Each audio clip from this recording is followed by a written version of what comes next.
Hello, adventurers. I want to take a moment to tell you that all our content can now be found uninterrupted and commercial-free on Apollo Plus. Apollo Plus is a subscription-based service that enhances your audio fiction experience with ad-free access to your favorite shows and exclusive content, while at the same time supporting us all as creators to keep bringing you quality content. Please take a moment to check out Apollo Plus at apollopods.com or download the app in your Google or Apple app stores. Again, that's Apollo Plus, your new home for quality audio fiction.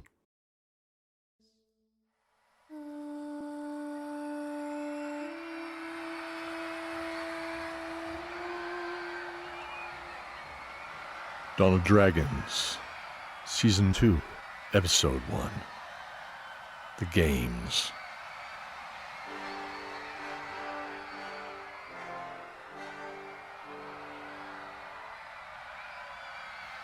Boy, is that loud.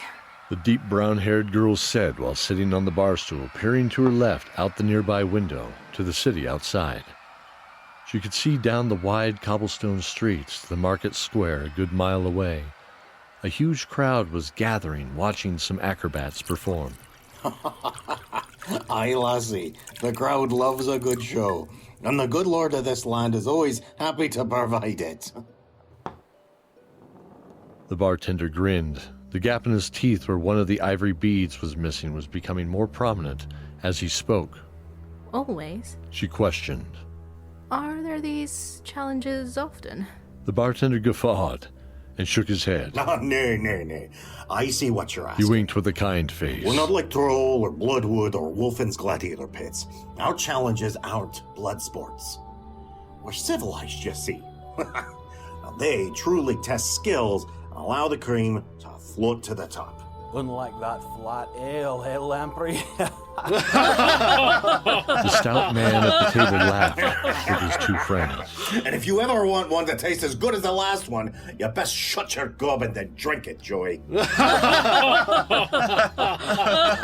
The room erupted in jovial laughter. Jessica smiled. She was new to this town and was a bit apprehensive about the invitation in her pocket that brought her here. She was a priestess of the Maiden, a healer and defender of the faith. She had taken vows to stand up for good no matter what any other power or law may dictate. Her order was known for kindness and, equally important, free will. While she pondered her purpose here, she almost didn't notice the door open up and a tall figure walk in with an otherworldly grace. Everyone stopped talking as his gentle footsteps tapped across the polished wooden floor right Oh, my. next to her. A mead would do me well this day, Lamprey. His silky smooth voice poured out, but she already knew him. Mr. Silvertongue, He turned to her, his eyes pools of the deepest oceans. I'm a huge fan. He smiled. I do hope you're here for the games. Are you not? I am. He smiled. He downed the mead in a single gulp and stood up. I hope to see you at the stage, then, when I begin playing.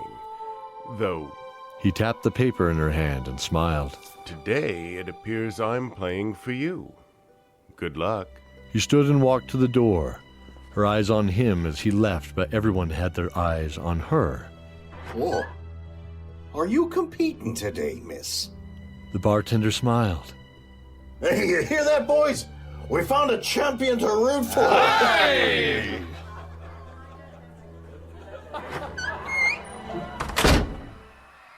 It was now well into the afternoon. Jessica walked closer to the raised circular stage used for an arena. The smell of the apple and mincemeat pies was sweet, drifting in the warm breeze from the vendors. The cinnamon, especially, she noted. She was getting hungry. But there was one last combat battle she was to attend. She had already witnessed and tended her healing skills to a few of the battles. She was called upon in between rounds to tend to their relatively superficial wounds, to which she would smile. It was a reasonable way to show off her healing skills, after all. She was proud when she saw Lamprey applaud along with her new friends from the tavern, from their elevated platform directly above and behind her. Yes! Yes! They shut down early to come and give her support. Lamprey had said, Ain't no one coming today anyway, but I don't know, the occasional sourpuss who couldn't stand a good time, I reckon. he was a tough man, but had a certain kindness about him. The jagged scars on his forearms told of tougher times than just running a tavern from the bar side. She could tell they were from someone else's blade, and many different ones at that. She prepared to see the next combatants come out. The crowd erupted in cheers, and she craned her neck to see over the lip of the stage. Soon a bald head appeared, followed by the stout, boulder-like body of a dwarf. His pudgy nose was broken several times in the past, and when he held his axe high, she could see gaps in his teeth, almost as wide as those missing. His matted braids from his beard shook to both sides like writhing snakes. The announcer broke in. A ruthless dwarven warrior like no other, his smell alone could kill an orc. Roar with Scottmere, the circus son of the Garnet Mountains. She looked back at Lamprey, who was laughing, and leaned over the rail to shout to her. Oh, you'll have your work cut out, whoever comes and fight that one, Jessica. The crowd quieted down as she heard the soft clanking of the thick, heavy plate mail. He was tall by most standards, even from her position on the ground looking up. His armor was worn and tarnished to a dull tin color, almost black in spots. The armor hung close like a second skin on his entire body. A red cloak flowed over his shoulders and draped to the knee, covering the dirty, tattered cream muslin of the belted tunic. He was completely armored, except his black and gray-haired head. Unlike other armored combatants, he chose not to wear a helmet. A short beard hung from his chin. A strong jaw tensed as he looked out to the crowd with deep blue eyes, behind which held a secret, she was sure. She looked back at Lamprey. He was staring with a face that was trying to place what stood before him, intensely. Really? Well, he wouldn't tell us more than only his name, folks. Give a warm welcome to Keldor. Jessica joined the crowd in welcoming him with a cheer. She looked behind and saw her friends cheering as well, all except Lamprey. Her cheer slowly faded along with her wide smile, slowly, as his face now trembled with the smile of recognition. He was standing straight, his hand in a balled fist across his heart in a soldier's salute.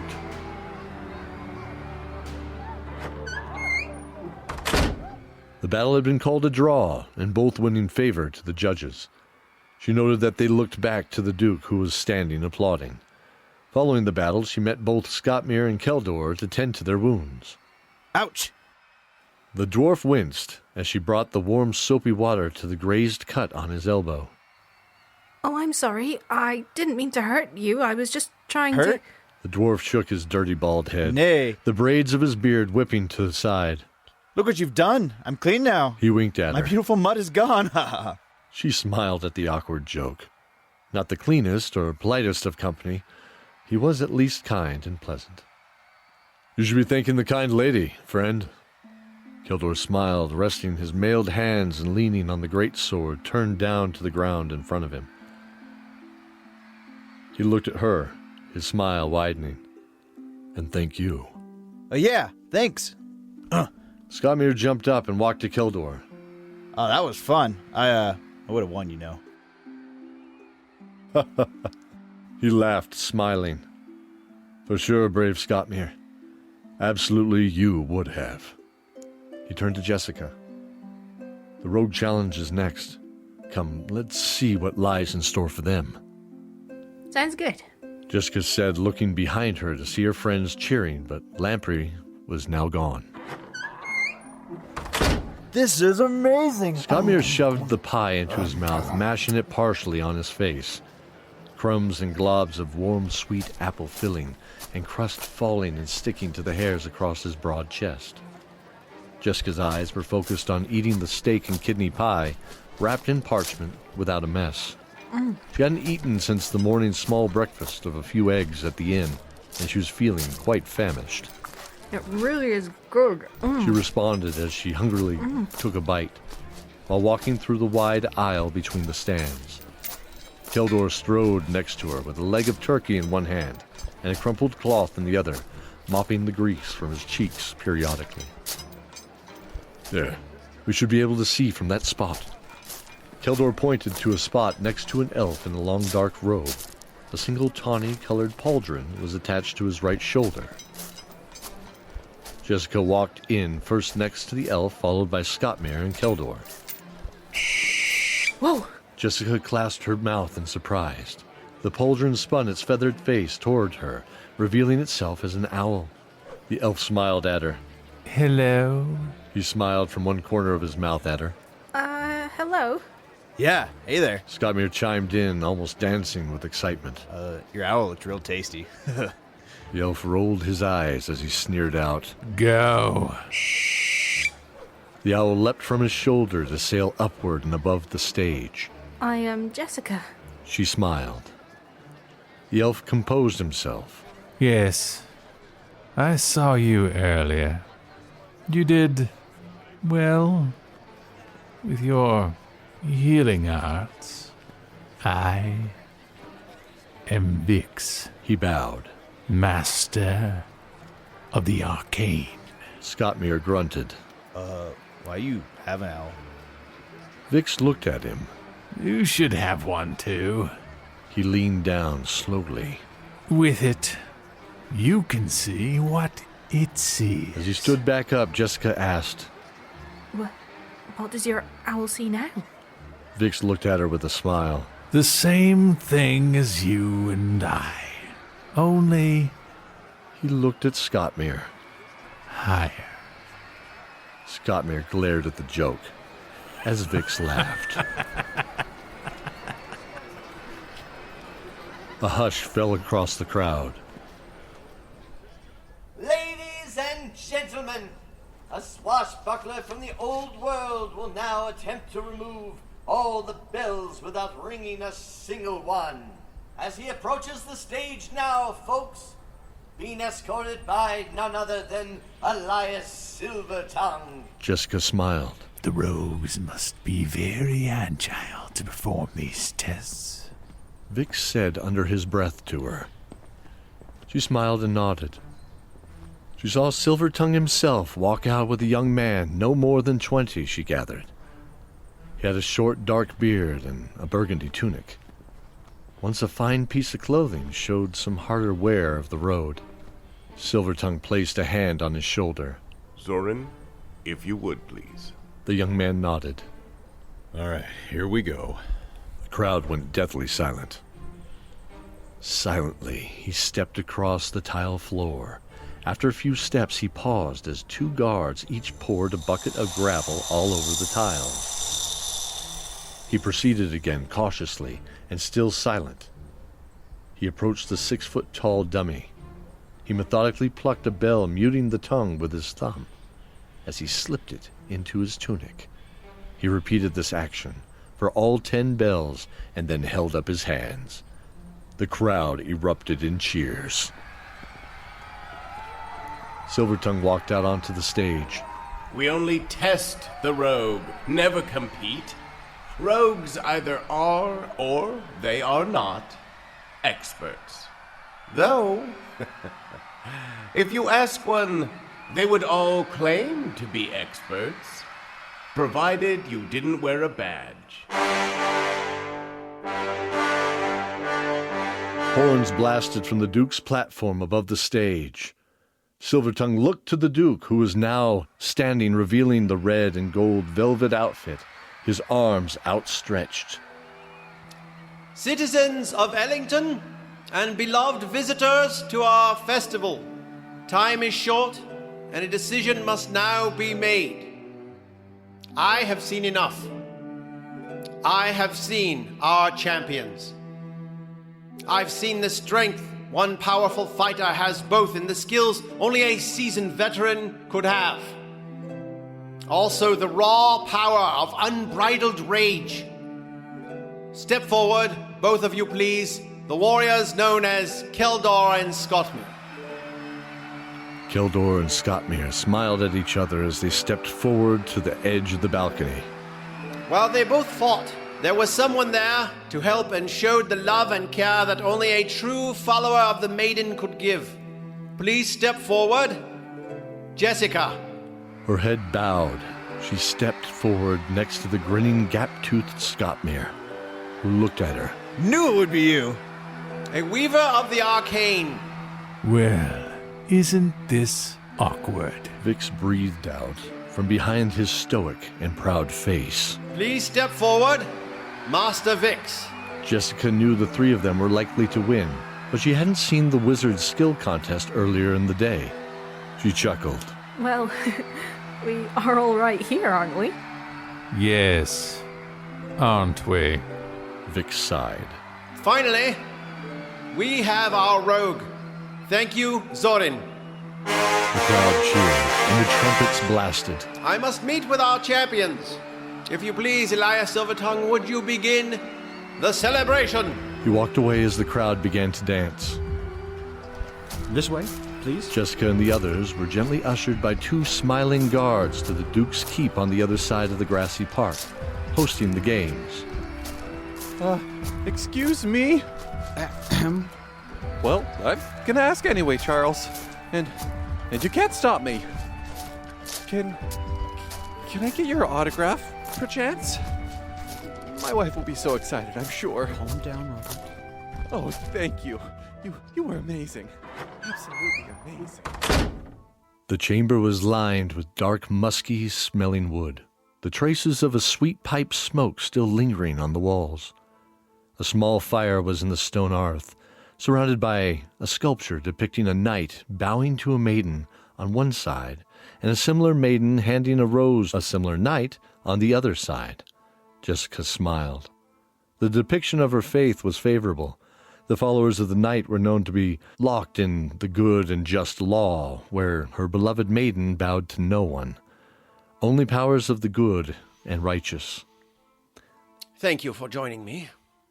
You are all strangers to each other here, but not to me. He smiled, cupping his hands gently around the goblet he cradled as he walked to the window. The light cascaded across his gentle face. A close-cut beard of dark black hung to his cheeks, framing the strong jaw and its dark, kind eyes.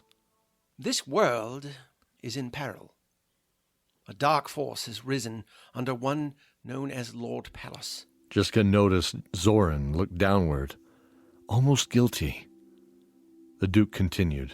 In the nearby nation of Darkovnia, one of the many barons is guarding a treasure of great power somewhere beneath his mansion. One that could give us the edge we need to defend Bells against the dark rising force.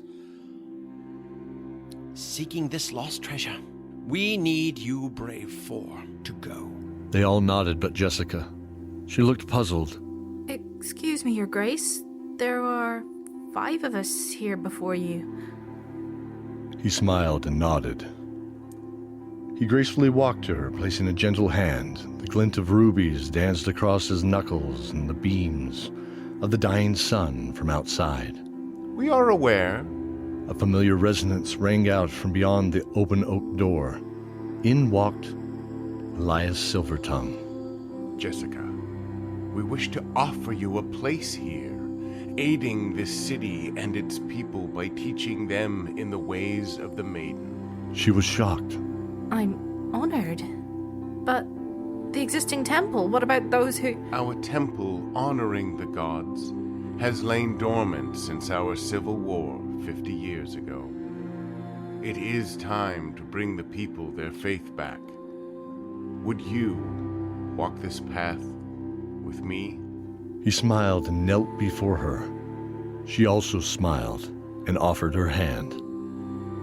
She looked at her new friends, looking for some sort of acknowledgement or approval.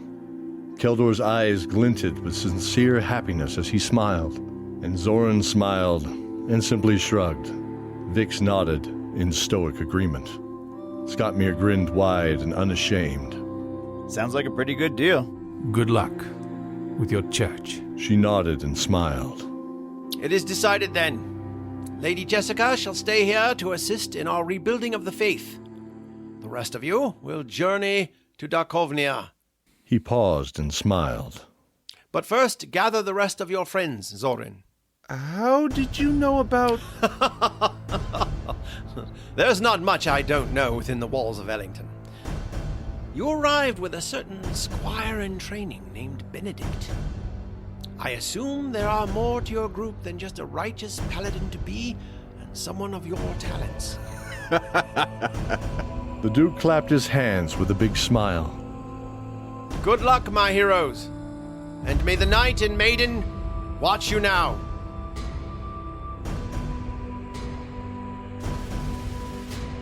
The Duke of Ellington is played by Michael J. Rigg of RiggStories.com. Jessica is played by Maddie Searle from the Prickwillow Papers. Elias Silvertongue is played by Scott C. Brown of the Two Bards, One Mic podcast. The second guard is played by Corbin Miller from the Podville podcast. This is Vix, the chaotic few, sniveling fools. Voiced by Daniel Nichols of the Happy-Go-Lucky podcast. Gottmere is played by Colton Jansen. Lamprey the bartender is voiced by Matthew Bianchi. Joy the barfly, Ellington Guard, played by Benjamin Corley. And I am Mike Ashley, your narrator. Please help support our magnificent cast by following their projects in the show notes and telling a friend. This episode of Dawn of Dragons is sponsored by our patrons and by Brave Adventurers, creators of printable paper miniatures, free online generators, and more. In February, their patrons will receive a set of 8 female paper mini adventurers for D&D and an ebook of Children of Anshar by KJ Shadmond. But it doesn't stop there. In addition, one patron will also receive a plastic adventure kit by TableClicks, featuring the iconic Brave Adventures artwork. They're supporting the TableClicks Kickstarter next month, so be sure to find out more at tableclicks.com. This is goodbye for now, but stay tuned for episode 2 coming soon, and remember the oath.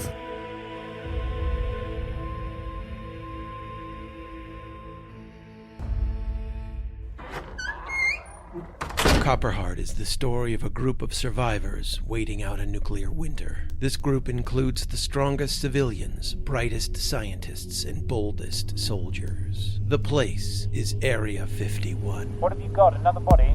Ace Dr. Cern and Dr. Bostich. Pinbrook's acting under the assumption that what we recovered was some kind of alien spacecraft. Can't just barge in here like this, Captain. Move! I will not let him hurt you again. Ever.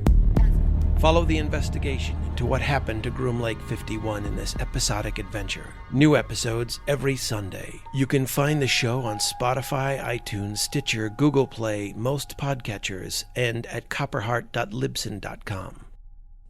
Don't move a muscle. It's Podville, the family-friendly variety show. I'm your host, Corbin. And I'm your hostess, Julie. Every other Friday, we and our 4 kids bring you a show packed with silly games, outrageous vintage ads, wild stories, and catchy original songs. Find us at podville.com.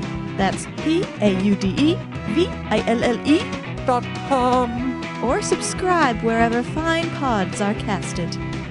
Are you ready for me to stop talking? Always. Welcome, travelers. Seems like you're looking for a story. Well, I got one for you. It involves adventure, friendship, and all sorts of... Earl, why don't you tell him about that time I stole that big melon? Yeah, I was going for more... Or you could tell him about the time I kicked Earl. I wouldn't ever tell him. Do I need to get my ref gear on? Okay, everyone, shut up. Now come with me as I tell you a story from afar. Hey everybody, my name's David. I'm the DM for From Afar Podcast. From Afar Podcast is all about 4 friends separated by distance, but brought together by adventure. Hope you all stop by and give us a listen. Thanks.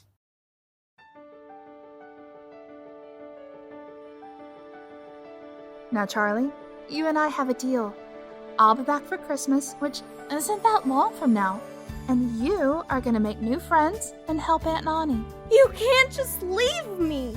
Truly, I won't be gone long, and Aunt Nani needs your help. You don't need to keep saying it. Charlie, I know this makes you sad, and I know you're sad because you love me.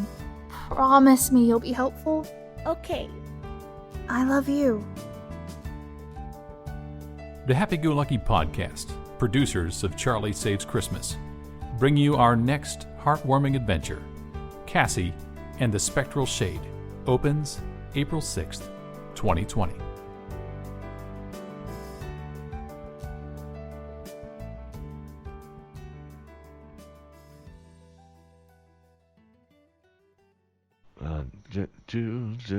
Mike.